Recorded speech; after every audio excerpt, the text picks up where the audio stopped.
The return of his fiancée's old flame, Adrian, was a tidal wave that swept my life away. He didn't just take my promotion. He snatched the jewelry industry, fellowship I had dreamed of for years. Then, in the ultimate act of theft, he claimed the championship title at a major design competition with my own work. When I confronted Isabelle, my fiancée, her dismissal was a slap in the face. "Don't be dramatic, Julian," she'd said, her voice laced with an infuriating calm.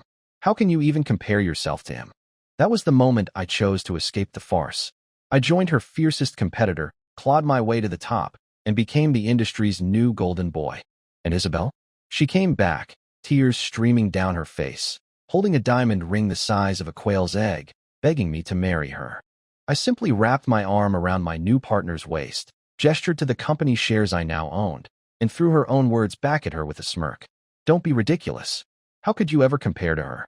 An hour before our engagement party, I sat before the vanity, my phone screen frozen on a photo Adrian had just sent. He was dressed in a sharp navy suit, his arm wrapped possessively around Isabelle's waist. They looked like the perfect couple, a portrait of effortless power. A message followed the picture. "Heard today's the big day." Then another. "Or maybe, Julian, you could beg me. If you beg, I might be merciful and let her go." My eyes locked onto the green diamond cufflink on his sleeve. It was the 6th anniversary gift I had given Isabelle. My fiancée, the makeup artist, who had stepped away to take a call, returned with an apologetic look. "I'm so sorry, Julian. The front desk just informed me that Miss Isabelle picked up the suit yesterday." I felt nothing. My heart was a placid lake, the surface unbroken by a single ripple. My phone buzzed again. "Adrian. By the way, she said the suit looks much better on me." I began dialing Isabelle's number. After dozens of unanswered calls, I slammed the phone down on the table with a sharp crack. I took a deep, shuddering breath. "What should we do now?" the makeup artist asked, her voice a timid whisper. "Let me borrow your phone," I said, my voice unnervingly calm. It connected in seconds. I didn't bother with accusations. "Where are you?" Her tone was the same as always, careless, dismissive. "Didn't I tell you? I'm on a business trip. You're more than capable of handling things there." Disbelief choked me. "You want me to get engaged alone?" "It's an emergency," she deflected, her voice trailing off. "I'll bring you back a gift." Suddenly, a man's voice murmured in the background. Isabelle hung up without another word. A knot of disappointment tightened in my throat, slowly suffocating my heart. In the end, I stood on that stage alone, facing a sea of confused and mocking faces, the whispers of relatives and guests a symphony of my humiliation. Is he really that desperate to marry into the family? This is pathetic. Who is he trying to impress? Amid the murmurs, my phone vibrated twice. It was a notification from a popular social media app. "A little engagement gift for you." As I turned to leave the stage, the massive screen behind me flickered to life, broadcasting a live stream. I followed the gasps of the crowd and turned back. There she was. The woman who should have been by my side was on a street in Edinburgh, holding a bouquet of brilliant purple irises. The video's title screamed, "A fairy tale in reality. Heiress proposes on the streets of Edinburgh." She walked slowly toward a man, knelt on one knee, and offered him the flowers with a reverence usually reserved for prayer, as if presenting him with her very soul. The comments on the live stream flooded the screen. "Wishing you eternal happiness and beautiful babies. OMG, I'm crying. This is the ultimate power couple. I'm starting a petition for them to get married on the spot." I watched the spectacle unfold, feeling like an intruder in my own life story. I was the superfluous third wheel. The next I heard, Isabelle had resurfaced, booking out an exclusive private club for 3 days with her white moonlight, Adrian. How did I find out? The spending alerts from our joint credit card were impossible to miss. She didn't invite me. Her circle of wealthy friends had never warmed to me anyway. I swear, every time I see him trying so hard to fit in, it makes me sick. He's just a glorified lapdog. She only keeps him around because he looks a little like Adrian. Seriously, I thought Isabelle was just having fun. Why would she actually get engaged to him? I stood outside the door to the private room, my hand frozen midair, the motion to push it open arrested by their casual cruelty. Then, a clear male voice cut through the chatter. It was Adrian. "Are you really going to marry him?" A sudden silence fell. I recognized Isabelle's familiar, languid tone as she replied, "I'm just messing with him." Adrian feigned a wounded tone. "But you said you'd wait for me when I went abroad. Did you fall for someone else that quickly?" I never loved him, she said, the words light and airy, but they landed on me with the force of a physical blow. I shoved the door open. The noisy room went dead silent. A flicker of panic crossed Isabelle's eyes before she composed herself. I forced a brittle smile. Sorry to interrupt. Someone tried to smooth things over. It's no interruption. Come on in, Julian. Have a seat. I ignored them, walking straight to Isabelle. My voice was low and direct. You skipped our engagement party to fly to Edinburgh and propose to him. Isabelle shot me an irritated look. Don't make a scene. I'm busy today. Just go home. I stood my ground, my voice rising. No one is leaving until you explain this. The tension was thick enough to cut with a knife. Adrian finally spoke up, a picture of false sincerity. Julian, you've misunderstood. We're just friends. Yesterday was a completely platonic gesture. He put a comforting arm around Isabelle. She's a wonderful girl. You should trust her. I didn't even look at him, my gaze fixed on Isabelle. You have to kneel to give a friend flowers now. Can you stop believing everything you see online? She snapped, her patience gone.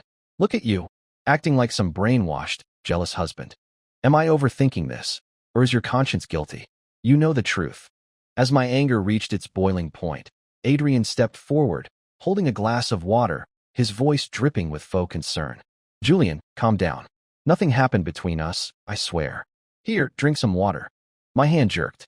The glass tumbled, and hot water splashed everywhere. A large red blotch instantly appeared on Adrian's arm. I hissed in pain as the scalding liquid hit the back of my own hand. Isabelle lunged forward, grabbing Adrian's arm, her eyes filled with a concern that lanced through me. When she looked back at me, her expression was glacial, the precursor to her fury. Julian, apologize. I cradled my burning hand, my body trembling with rage, the words caught in my throat. Her friends started to jeer. Come on, Julian, that's enough. There's a limit to jealousy. I took a deep breath and clenched my fist. I'm sorry, I said. Then I swung, putting all my weight behind the punch. The light seemed to drain from Adrian's eyes as my fist connected with his jaw, snapping his head to the side. I held up my scalded hand. You burned me, too. I didn't look at Isabelle. I just stared at Adrian's rapidly swelling cheek and gave a contemptuous smile. Sorry, I guess I used a little too much force. I leaned in closer. Consider it a down payment on the interest you owe me. Then, my voice dropped to a venomous whisper meant only for him. If you want a woman this tainted, be my guest. She's all yours. With a final, satisfying glance at Adrian's incandescent rage and Isabelle's ashen face, I turned and walked out without looking back. I was born in the southern mountains, a world of cattle and cornfields. The city was a distant universe. That changed when I stunned everyone by scoring first in the city's high school entrance exams. Isabelle's father, a benefactor to my village, brought me to the capital and into their home. That's where I met her. Isabelle was in the bloom of her youth, elegant and radiant, a flower on the verge of blossoming. I was captivated. At first, I was just her shadow. During volleyball, I was the one with the water and towel. When she had secret boyfriends, I was her alibi, a role I played for 3 years. When she skipped class. For concerts, I did her homework. Her friends mockingly called me Brand Julian's #1 simp. I didn't care. My devotion was a repayment of a debt, a matter of gratitude, not dignity. My feelings shifted from gratitude to love on a summer night 12 years ago. At her birthday party, her friends tricked me, saying she was drunk and asking for me. It was past 11, with no buses running. I ran over 10 kilometers to get there. When I arrived, breathless and sweating, someone snickered and told me she'd fallen into the pool. My mind went blank. Without a second thought, I jumped in. A poor swimmer, I struggled for a moment before my lungs filled with water and I began to sink. It was Isabelle who saved me. She pulled me out, then turned on the pranksters with a fury I'd never seen. Julian is my brother, she declared to everyone. If any of you dare to bully him again, you'll have to go through me. From that day on, I cherished every moment with her. I began to dream of forever. The night before we submitted our college applications, under a sky full of stars, she whispered, "You know my dream university? B University?" I answered instantly. It was the name etched on her bookmark for 3 years. But now, she continued, her breath warm against my ear, I think a university, where you'll be, sounds pretty good too. A university was my first choice. Her words became the most beautiful vow I had ever heard. We both went to a university. I chose jewelry design. Her family's business was a jewelry empire, and they were always looking for independent designers. I threw myself into my studies, practicing my sketching relentlessly, entering every competition I could find. I filled her room with my trophies and awards, promising her with unbridled passion, "Just you wait. One day, I'll design a mountain of bestsellers for your family. I'll support you for the rest of your life." Isabelle would just smile and kiss me softly, a light, mint-flavored kiss that bloomed in the space between spring and summer. Before that summer arrived, I designed my first physical piece, a pair of delicate rose-themed rings. I planned to use them to confess my love the moment they were ready. But what I found instead was Isabelle and Adrian, standing before the cabinet filled with my awards, kissing as if I didn't exist. Adrian, the son of a Hong Kong tycoon, dripped with brand names and sophisticated charm. People called me the counterfeit because of my similar eyes, but he was the one who had come later. The day Adrian left to study abroad, Isabelle sobbed, "I'll wait for you to come back." I held her as she cried, sat with her at the airport all night. I kissed her and told myself it was okay. I could wait. I would wait for her to forget him. I left our shared apartment. Before I blocked her number, a final text came through. "Just you wait, Julian. You'll come crawling back to me." The next day, Adrian's appearance in our office made her words terrifyingly clear. "Everyone, please give a warm welcome to our new design director, Mr. Adrian Thorne, who has just returned from his studies abroad." The conference room fell silent. All eyes darted to me. It was common knowledge that I was the frontrunner for the director position, the de facto leader of the design team for the past 6 months. I fought the urge to laugh bitterly and managed a flat welcome. The room exhaled, and applause finally broke the silence. Adrian smiled, as if nothing was amiss. "Thank you, everyone." He then looked directly at me, his eyes holding a hint of a plea. "I have a meeting to get to. Could you help me set up my office?" If you didn't know him, you'd think he was just an earnest colleague asking for a simple favor. But I saw the challenge in his eyes. A cold laugh escaped me before I could stop it. My assistant, Liam, jumped in. "I can handle that. Julian is swamped right now." The vice president cleared his throat. "All right, meeting adjourned." I didn't need to find Isabelle. She had already made me a public spectacle. At the company cafeteria, I ran into them for the nth time, their intimacy a performance for the entire office. The whispers followed me everywhere. "What happened? Did Julian and Isabelle break up? Did you hear? She stood him up at their engagement party.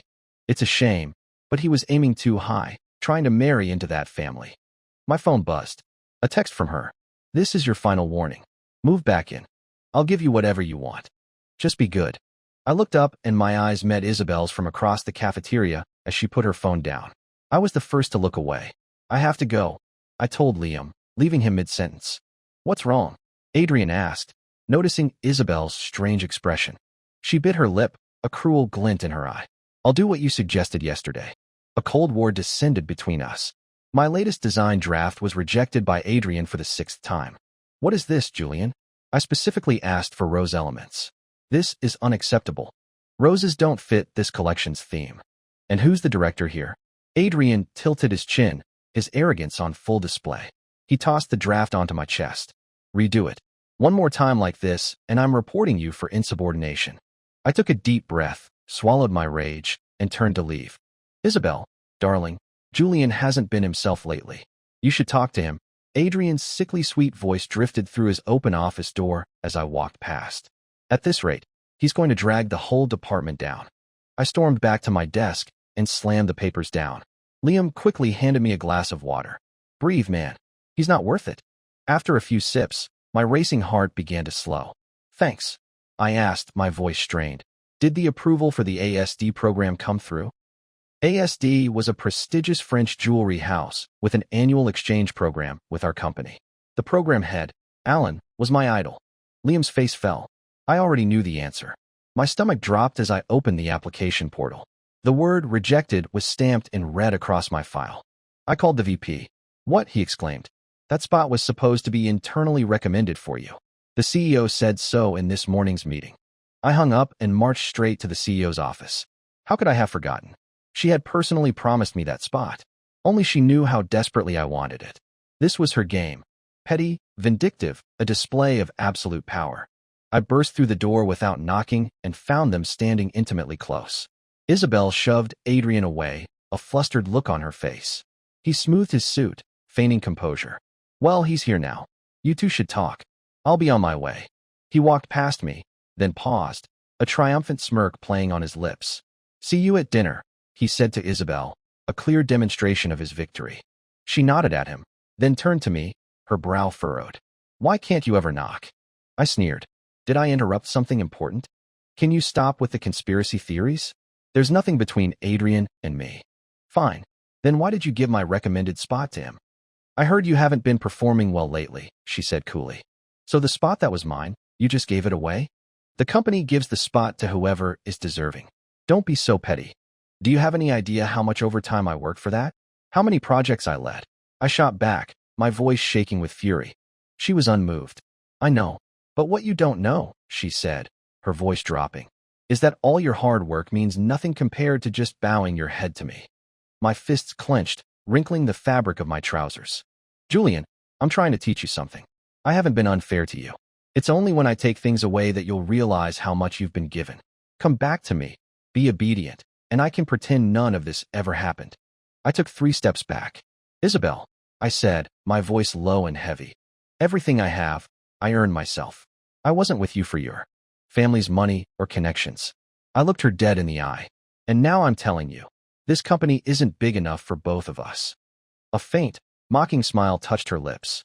Adrian is better educated, more talented, and he knows his place. How dare you compare yourself to him? Those last words were a dagger to the heart. She sighed, as if granting a great mercy. But don't worry, I won't abandon you. We've been together for 6 years, after all. Yes, 6 years. It was a long time to finally see a person for who they truly are. The pain was sharp, radiating through my body. I nodded, numb. Fine. I quit. I found myself in a dark, smoky bar, intent on drinking myself into oblivion. Is this seat taken? Her voice was smooth and sweet, accompanied by the scent of a subtle, expensive perfume. I squinted and saw a familiar face emerge from the haze. Claire Song, the heiress of the Song family, our company's oldest rival. I remembered her. At a product launch in Los Angeles last year, my design had stolen the show. The model had canceled last minute, so I'd stepped in myself. Under the spotlights, the violet sunflower pendant I wore glittered against my collarbone. Bids were being shouted from the audience. Not wanting to create a gimmick, I hadn't revealed I was the designer. Amid the growing frenzy, she had appeared before me. Her gaze traveled from the pendant to my face. Our eyes met, and I knew she wasn't admiring the jewelry. She was looking at me. A strange heat rose in my cheeks. She smiled slyly. What a waste, she murmured, loud enough for those nearby to hear. To be blind to the real treasure. Then, to everyone's astonishment, she handed me her card. $5 million a year. The door to the Song Corporation is always open for you. Rumors flew that the Song heiress was trying to poach our model. Only I knew the truth. It was a brazen attempt to recruit me. I refused, of course. She didn't expose my identity or press the matter, and I was relieved. Isabelle never found out. And now here she was. Hello, I said, mustering a polite smile. She cut straight to the point. I heard your promotion fell through. I gave a bitter laugh. You don't pull your punches, do you? She ignored my comment, leaning forward and holding up 2 fingers. Whatever they're paying you, I'll double it. I shook my head, wanting only to be left alone. Please, Miss Song, I'm not interested. She toyed with her glass. The IGS National Jewelry Design Competition is next month. I lifted my chin. I'll win it on my own merit. She smiled, a knowing look in her eye, and leaned closer.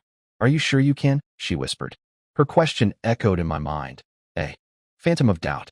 I thought of the stolen directorship, the internally recommended fellowship. Her family was one of the IGS sponsors. I picked up my glass and drained it. The rest of the night was a blur. I woke up the next morning in a strange, sunlit room. When I opened the door, I came face to face with Claire.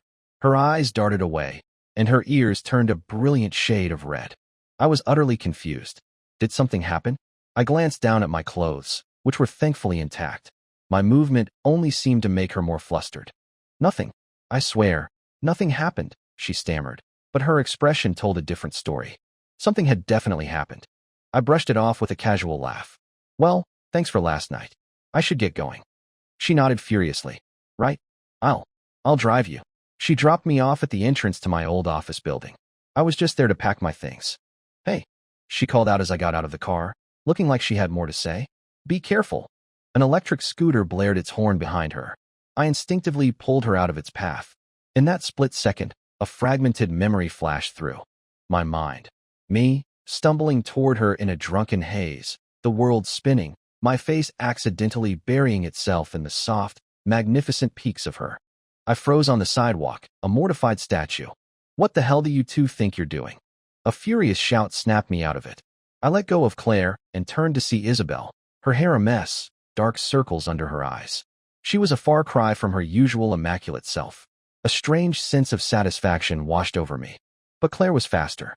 She looped her arm through mine and smiled sweetly at Isabelle. Do you have a problem? Isabelle stared at us, stammering. You, the two of you? I leaned into Claire, my voice dripping with sarcasm. What? Are you the only one allowed to have a long-lost love? I wrapped my arm around Claire's shoulders. Let's go. I'll buy you breakfast. Claire's stunt made Isabelle refuse to sign my resignation papers. It didn't matter. I took my things and went home, dedicating myself to creating my entry for the IGS competition. I needed to prove my worth on my own terms. During that time, my only contact was with Claire, who visited occasionally. Strangely, my design philosophy, which had always felt out of place at my old company, aligned perfectly with hers. We would talk for hours about art, music, and life. She was the first person I thought of when I finished my masterpiece. I found her one afternoon sitting on the floor of my small studio, bathed in sunlight, lost in thought. She was so beautiful it felt like a crime to disturb her. Her long sigh broke the silence. You've always wanted to know why I tried so hard to get you to join my company, haven't you? Why? The answer goes back 6 years, to an old art studio on the north side of the A University campus. The air froze. A gasp escaped me. You were the girl with the mushroom haircut? In my 3rd year of college, I had discovered an abandoned studio and used it to pull all-nighters for a competition. Soon, another person started using it too. After a month of unspoken rivalry, we'd reached a silent truce, splitting the room in half. We never spoke, the only sound the scratching of our pens on paper. That was a very dark time for me, Claire said softly. But in your eyes, I saw hope. I actually knew of you since our 1st year. At the club recruitment fair, you stood there with your early, clumsy designs, telling everyone you wanted to be a jewelry designer.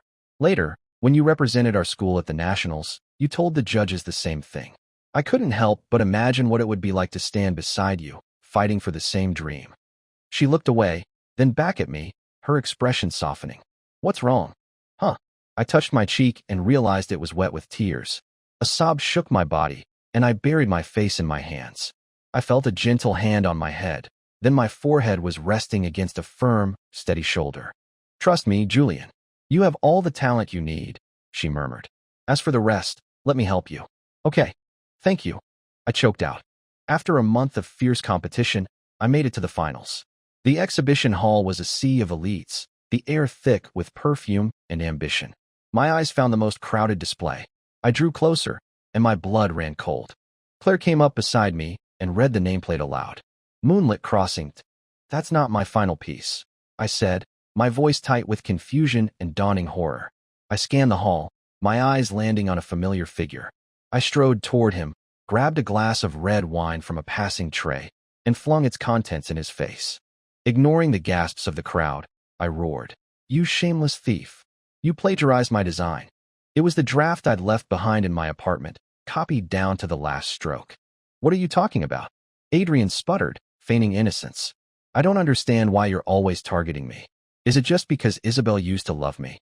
Fury seized me. I grabbed his wrist. Stop pretending. We're going to the arbitration committee right now. I'm not going anywhere, he yelped, struggling violently. Isabelle rushed over and shoved me away. Julian, stop bullying Adrian. I pointed a trembling finger at her. You're enabling him. Can you stop making a scene? She said, utterly unconcerned. Besides, Adrian would never do something like that. You need to take a good look at yourself. My world tilted. The woman I had loved for more than a decade had become a stranger. An official from the competition committee approached. Is there a problem here? No problem at all, Isabelle answered smoothly. The official nodded. Good. The awards ceremony will proceed as scheduled at 7. I started to speak, but Claire put a gentle hand on my shoulder, signaling me to stay quiet. Isabelle's eyes narrowed as she saw the gesture. After this is over, she said to me, her voice low, meet me at the old spot.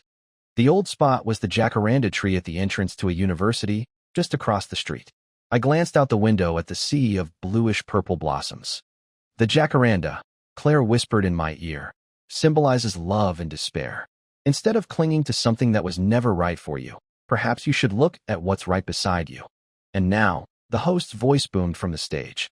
The winner of this year's grand prize is, for example, me, Claire murmured. Moonlit Crossing, the host announced.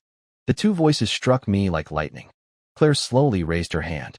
I object, she declared, her voice ringing through the hall. Ignoring the frantic signals from the committee, she continued. I have evidence that Isabelle Ruan bribed the judges. The results of this competition are compromised. The story exploded. The stock of Isabelle's family company plummeted. I submitted my evidence of Adrian's plagiarism to the arbitration committee. The competition was suspended, and the entire judging panel was overhauled. My phone blew up with calls from the media. My private address was leaked. I had no choice but to escape to my childhood home in the mountains. The next day, Isabelle found me. She looked terrible, haggard, and worn down by the stress. Julian, she began. I never thought she would go that far. She looked up, her gaze intense. The company has fired Adrian. You can come back now. The old me might have been moved. The new me just laughed. What do you want me to do? She took my hand gently. I didn't pull away. Julian, my family has supported you for years. Just do this one thing for us, as repayment. Attend a press conference and clear this whole thing up. Fine. I agreed without hesitation. Her eyes lit up. Really? Unlike you, I keep my word. She flinched but pressed on.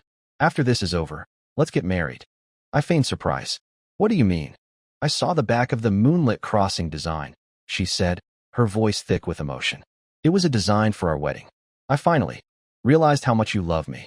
I'll never have anything to do with Adrian again. I'll only love you for the rest of my life. My lips curved into a smile that didn't reach my eyes. Okay. I want a traditional ceremony, a honeymoon in Bali, and I want to wear Alan's latest design, Starlight. She threw her arms around me. Anything. I'll arrange everything. At the press conference, I said a few platitudes, repaying my debt. Meanwhile, news of our impending wedding was everywhere. On the day of the wedding, dressed in simple clothes, I knocked on the door of the Song family's French estate. Confess your feelings, and then disappear. Playing hard to get, are we? Claire greeted me with a wry smile. Did it work? I countered, smiling back. I handed her a folder of documents. Let me hide out here for a few days. This is payment. She handed me a much thicker folder. I can hide you for a lifetime. This is my payment. I opened it.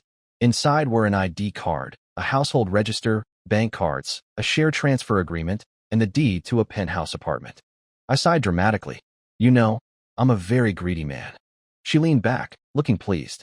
Good. I have both wealth and beauty. Take your pick. Back in the city, the news that the Ruan heiress had been jilted at the altar became the biggest headline. Isabelle reportedly waited at the venue for a day and a night, but the groom never appeared. A month later, Claire and I returned.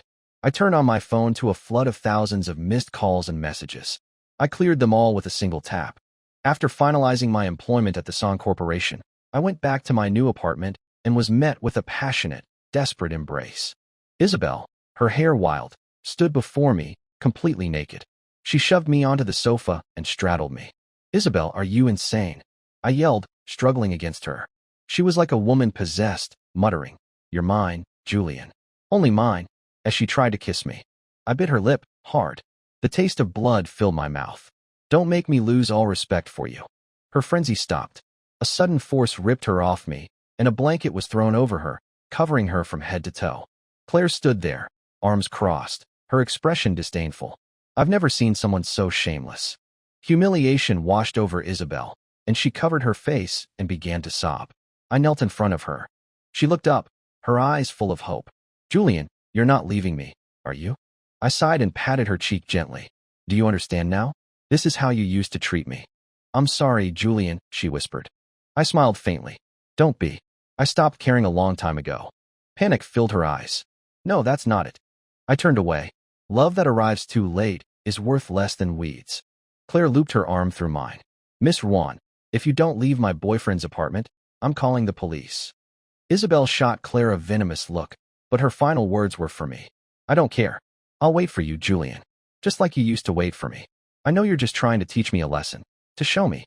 How it feels? Well, I've felt it now, and I'm honored to share your pain. You can treat me as your backup plan. I'll always be here. And I've finished Moonlit Crossing. It's the true testament to our love. My first collection for Song Corporation was a massive success. The Rwan company, crippled by the bribery scandal, saw its sales plummet.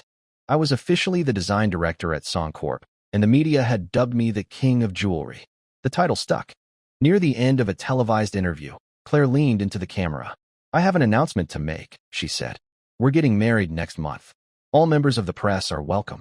I looked at her, stunned. She just winked at me. The next day, our wedding was on every front page. Unlike before, I was filled with genuine excitement. I finally stood under the spotlights, dressed in my wedding suit. But there were two women beside me. My eye twitched as Isabelle, uninvited and dressed in a white gown, stood next to Claire. The venue erupted in chaos. Claire, however, remained perfectly calm, watching the scene with an amused detachment.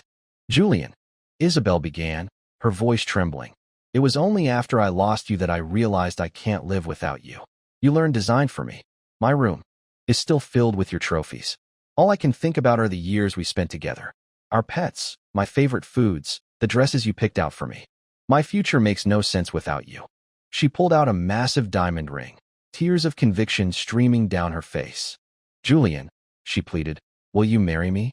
I let out a cold laugh. I pulled out my phone, opened my stock portfolio app, and held the screen in front of her face. The smile froze on her lips.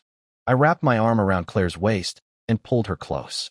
"Don't be ridiculous," I said, my voice clear and final, echoing the words that had once shattered my world.